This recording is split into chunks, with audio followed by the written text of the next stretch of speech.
Hi everyone, it's me again, and I'm excited to be here with you. My guides put me in front of the camera again and said to talk about my work. So I decided to talk about energy work because that is the basis of what I do.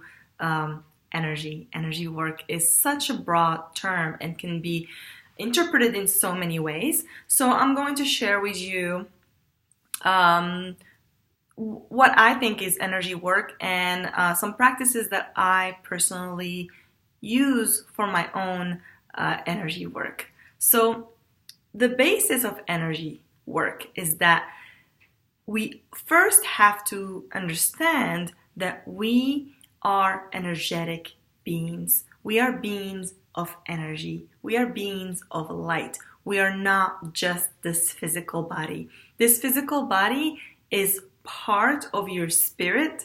And so a lot of times people say that we're spiritual beings having a human experience. We're spiritual beings having a human experience. And that is correct. So our body is inside of our spirit. And when you think about spirit, what is spirit? Spirit to me is energy, is a specific energy, specific frequency. And spirit, when we say spirit, it's like all the universal oneness, energy oneness, all in one, all encompassing. It takes me back to the law of one and the law of oneness and unity. And the law of oneness states that we are all one. And this is not to be confused by we're all one, so you are me, I am you. From one perspective, yes, I am you, you are me. We are mirrors to each other, but we are not the same, right? We're not the same. We are each of us has a very specific energy to them, a very specific energy that they came here to bring to the collective of energy. So if you think about it, imagine the world as a symphony, right? A group, a symphony. And you have all these people. You have the people who play the violin, the people who play the piano, the people who play the people who play the conductor. You get all these, the backup singers. And so like all of these roles are specific roles that each of us are here to play. And we come into this existence to bring to life, bring into reality a very specific frequency. Now, we are born with this frequency in us. So from one perspective, there's nothing we need to do or to acquire or to buy or to learn to be that frequency. It's more of an unlearning process.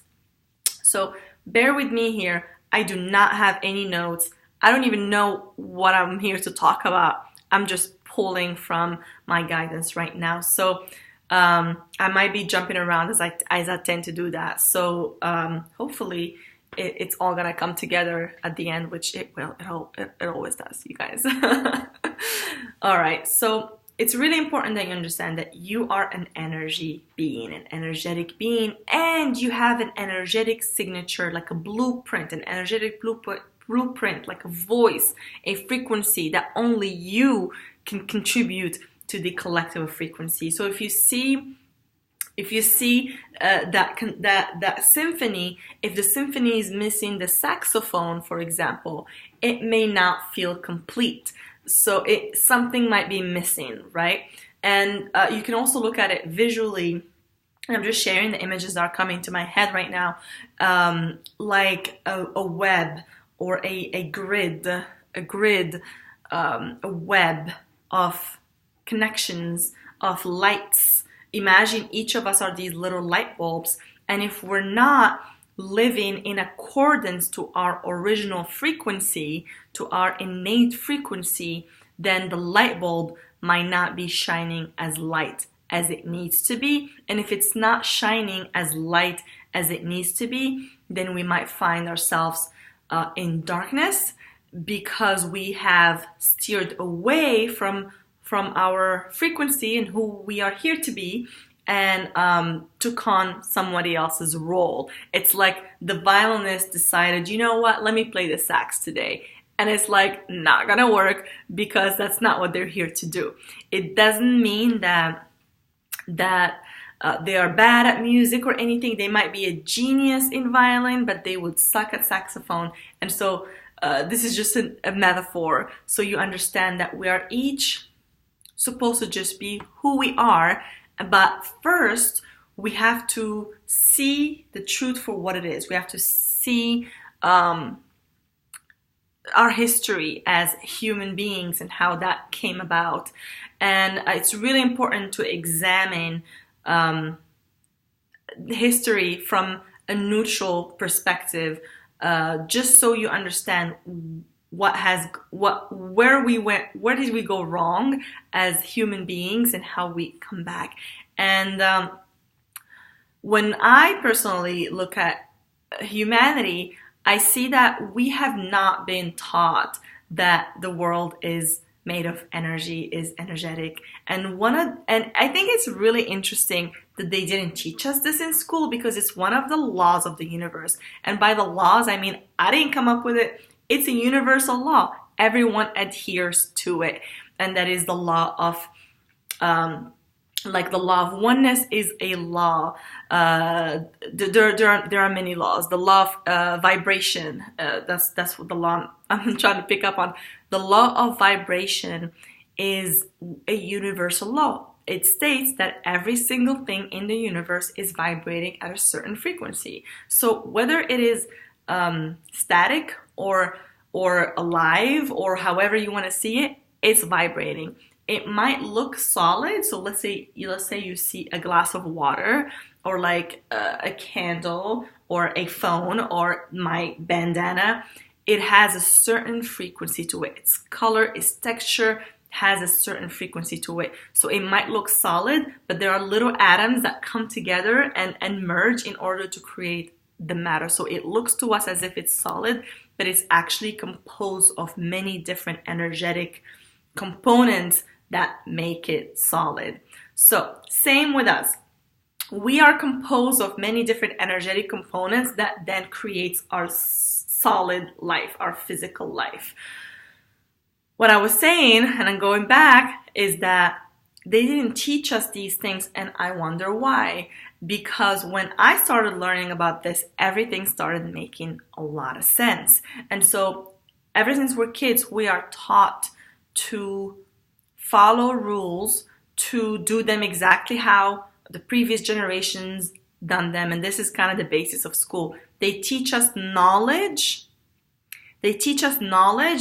A lot of information, but they don't teach us how to acquire wisdom. And so those are very different things. With the knowledge, they tell us all about, like, they tell us what, they don't tell us the why or the how. So in order to really understand how the universe works, you must think within the law of vibration. This is not something we can ignore, because it is a law, like gravity. It just is, right? We all have to deal with gravity, but so it's important to understand it, right? So Nikola Tesla, actually, who was a genius and just was sitting on so much information, it's interesting to look at his story and how he ended up. But anyway, it's a whole other thing. But Nikola Tesla said that if you want, I'm trying to remember the quote, if you want to know the secrets of the universe, think in terms of vibration, frequency, and energy. Think in terms of energy, frequency, and vibration.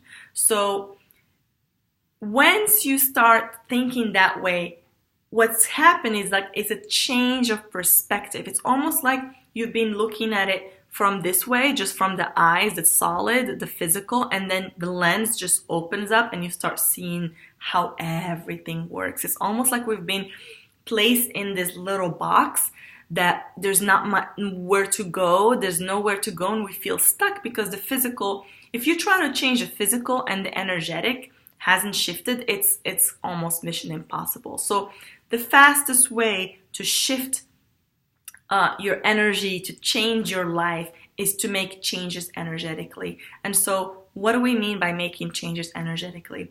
Is to, the first thing that comes to mind is to watch out for the thoughts, understand how thoughts work, and what we take into our body, what we take into our mind as a belief system. So watching out for belief system, the belief systems that we grew up with, the belief system that have been taught to us, that we carry on from our lineages, in order to be a free spirit, which is what I am, and really the pursuit of my life is about this. In order to be a free spirit, a spirit that can roam in the world as they wish and have a sense of agency and have a sense of freedom, then you must examine your belief systems, and question and reconfigure based on the new lens that is from an energetic perspective. So when it comes to energy and vibration, the universe does not judge like in here on earth. There's no good or bad. So we might see like somebody being angry and be like, oh, that's bad. But in an energy world, that actually might be good for them, because maybe 2 days ago they were in shame or in guilt and they were feeling so small and contracted. So getting to anger is actually a raising of vibration. So the universe only sees the frequency and how light is the vibration, or how dense is the vibration. So the denser the vibration, and you can look up the vibrational scale on Google, just Google it, vibrational scale, to see how that works from an emotional perspective. And from an emotional perspective, it's emotions are energy in motion. Emotions are energy in motion. It's energy that is moving. And emotion is an energy. It's a spark. It's a spark that we either suppress, hold on to, or simply allow it to flow. We need to understand that our body is a vessel for all this energy to flow, and there's no need to hold on to anything. There's no need to judge anything. It's simply awareness. So when you look at the vibrational scale, sometimes when we feel like shame or guilt or these hard, dense feelings, we feel contracted and we feel disconnected from spirit, from the awe of it all, right? We feel disconnected from the universe. But when we are in joy or in light or in love, we feel so light and so connected to spirit. And that just tells you that the lighter your vibration, the higher your vibration, your frequency, the closer you are to your true self, which is source. That's your true self. We are all beings of love and light and source. So you can experience that in the body by doing energy work. So energy work is, and I don't want to go into too many details of it, but energy work is the work you do to align your energy with the highest possible frequency available to you at that time. It's doing the energy work to clear, cleanse, shift, realign, and all of this stuff is happening energetically. So I'll give you an example. If you think of your body or your energy, all your bodies, not just your physical body, your energy body, your emotional body, your spiritual body. It's like if you think of it as a room, right? And you need to rearrange the furniture. So for example, one day you feel really tired, really drained, something is off energetically. You just don't feel like you have that vitality. So what you can do is do some energy work to shift your energy. So whether that is moving your body and allowing the emotions to flow, maybe this journaling and letting the emotions, whatever wants to be expressed, So it becomes you becoming a vessel for those dense energies and bring them out to life. You're using your body as a vessel without judgment for what they are. So that's just one way to do energy work. Another way, there's so many ways to do energy work, okay? But energy work essentially is all about working with your energy, not your physical, before your physical. Is aligning your energy before you manifest the physical, and understand that when you align your energy, the physical always follows. Always follows. So again, when you're not feeling good, you might want to consider doing some energy work. So this could be as simple as doing some yoga or qigong or meditating, or it could be as complex as doing deep shadow work, doing deep self-inquiry work, doing deep healing childhood trauma work with a healer, somebody who understands how energy and can guide you in that way, getting Reiki, getting sound healing. Sound works with frequency, so it's able to shift your frequency quicker. So the quicker you raise your vibration from those dense feelings, from like guilt, shame, anger, fear, to a lighter vibration, to like neutrality, joy, peace, acceptance. As you raise your vibrations, you start to see clearly, and you start to experience your original frequency that is unique to you. So that's what energy work is in a nutshell. There's so much more I want to tell you about, but essentially energy work will change your entire life, the way you see your life, what you want from life, and your priorities are significantly going to shift, and you'll be able to experience a consistent wave of peace, of satisfaction, of joy, of contentment, because when you do energy work, the most important thing to remember is when you do energy work, you're not just working by yourself. You're working with a host and a team of energy beings who are literally just waiting for you to understand that you're an energy being so they can start working with you. But because the belief is not there, the understanding isn't there, your perspective is this big, looking at just the physical. So the second you open it up, there's like a whole world.